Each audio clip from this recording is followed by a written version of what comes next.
தற்போதைய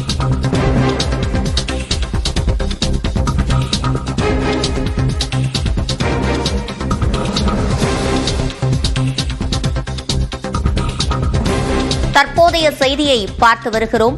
சாதிய பாகுபாடுகளை களைய ஆட்சியர்கள் பாடுபட வேண்டும் என்று தற்போது கிளை நீதிமன்ற நீதிபதிகள் வலியுறுத்தி இருக்கின்றனர். இது தொடர்பான கூடுதல் விவரங்களை செய்தியாளர் கருணாகரனிடம் கேட்கலாம். கருணாகரன், எந்த வழக்கின் விசாரணையின் போது நீதிபதிகள் இவ்வாறு கூறியிருக்கின்றனர்? விவரங்கள்.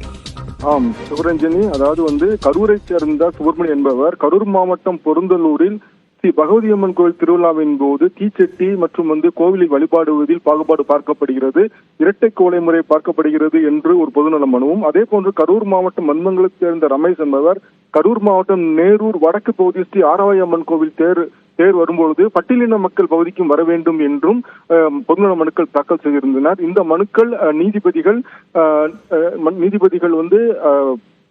வேல்முருகன் மற்றும் கே ராமகிருஷ்ணன் அமர்வில் விசாரணைக்கு வந்தது.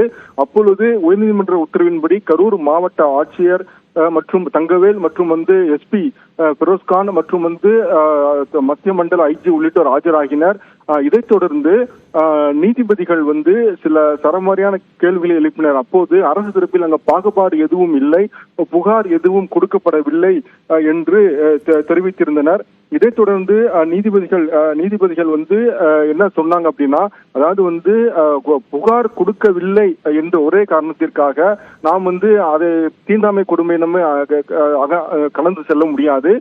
மாவட்ட ஆட்சியர் தன்னெழுச்சியாக நேரடியாகவோ அல்லது மாறுவிடத்தில் சென்று தீண்டாமை கொடுமை நடைபெறுகிறதா என்று ஆய்வு செய்து அது குறித்து களைவதற்கு நடவடிக்கை எடுக்க வேண்டும். முழுமையான விவரங்களை வழங்கியமைக்கு நன்றி கருணாகரன்.